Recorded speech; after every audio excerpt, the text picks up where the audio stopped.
A Receita Federal liberou hoje a consulta do primeiro lote da restituição do imposto de renda.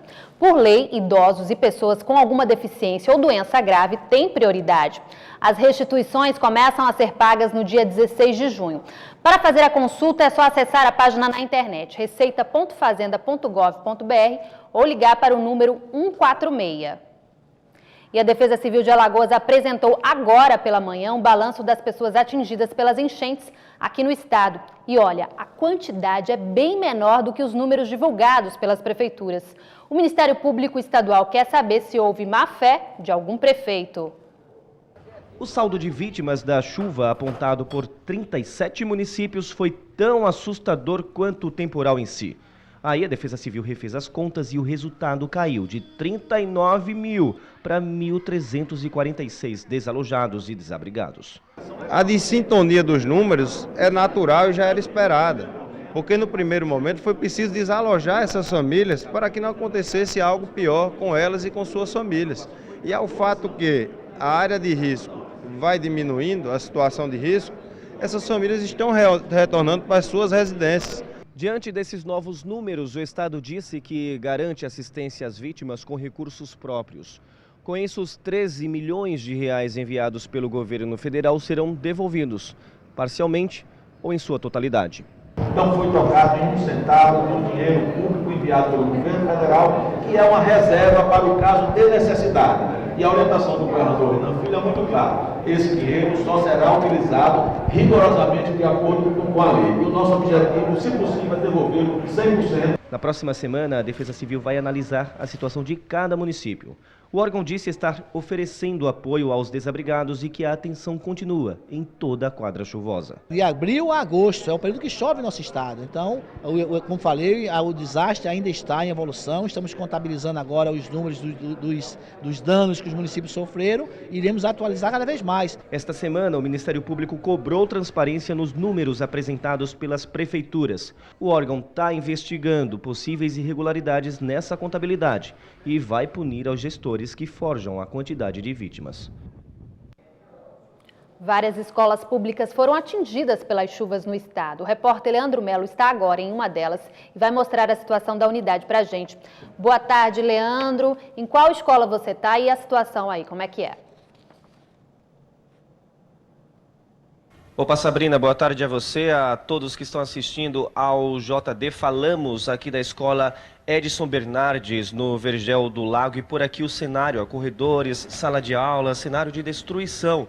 Do teto ao piso, tudo foi atingido pela chuva de maio, principalmente o telhado, o forro. As 9 salas de aula da unidade ficaram alagadas, as instalações elétricas também ficaram comprometidas. Isso levou a direção da unidade a suspender as atividades até que a situação seja reparada, até que seja feita uma mini reforma na escola. Para isso, o recesso que seria dado aos estudantes no meio do ano foi antecipado, começou no último dia 29 de maio, vai até o dia 19 de junho, data em que essas atividades serão retomadas. Até lá vai dar para deixar a escola em ordem, diretora? Boa tarde. Olha, segundo a engenharia da Secretaria da Educação, eles falaram que sim, né? Tanto o reparo no telhado como no forro vai ficar pronto até o dia 19. Se não ficar pronto, tem um plano B, tem alguma medida emergencial então? Seria assim, das férias, né?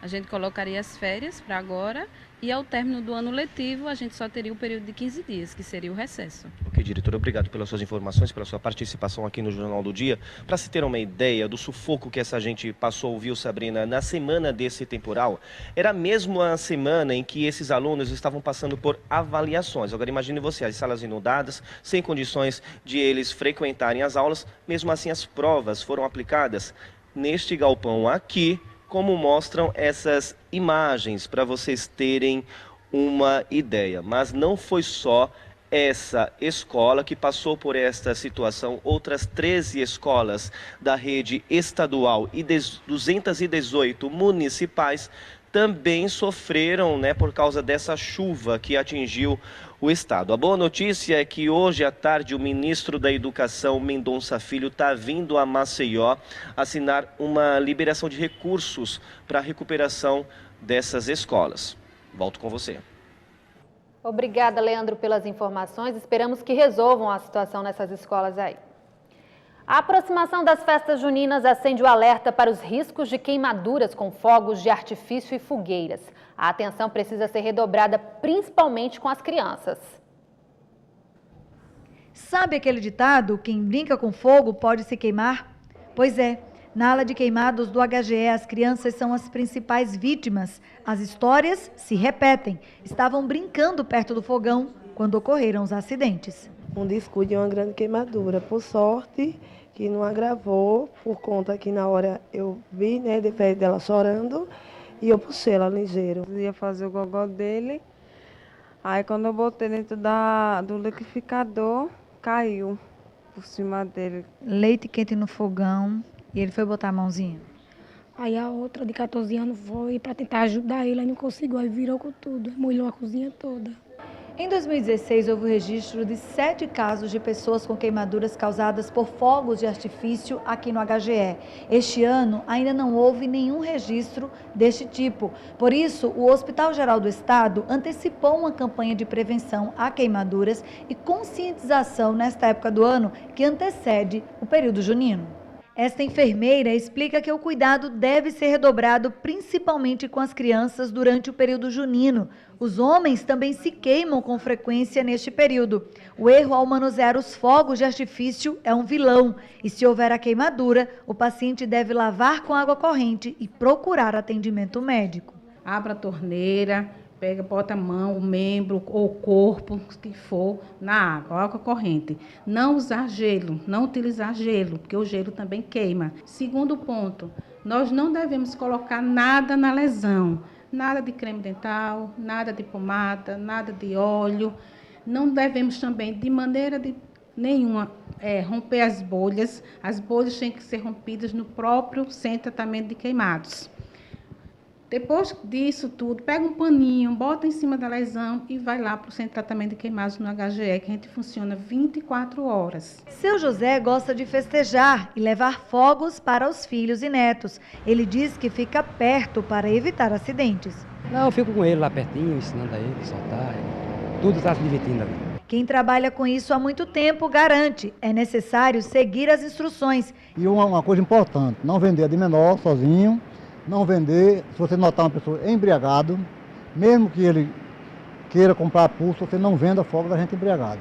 O Corpo de Bombeiros fiscaliza a venda de fogos na cidade e faz um alerta sobre os cuidados ao acender fogueiras e soltar balões. Nós recomendamos que a pessoa tenha muita responsabilidade ao manipular qualquer material combustível, álcool, gasolina, qualquer material que ele venha a acender essa fogueira. E balões é proibido soltar balões. A gente sempre está falando isso, né, todo ano, e mesmo falando ainda acontecem alguns acidentes. E quem já passou pela experiência com uma queimadura faz o apelo. Os pais que gostam de fazer aquela fogueira na porta, né, evite, porque às vezes a criança ou escorrega ou tropeça numa pedra, cai em cima da fogueira e acontece muitos acidentes, principalmente nessa época de São João, né? Gente, muito cuidado. Em caso de emergência, você pode ligar para o Corpo de Bombeiros no telefone 193. E no próximo bloco, a segunda reportagem da série sobre empreendedorismo social na África. Histórias emocionantes de pessoas que se dedicam a ajudar o próximo. É daqui a pouco.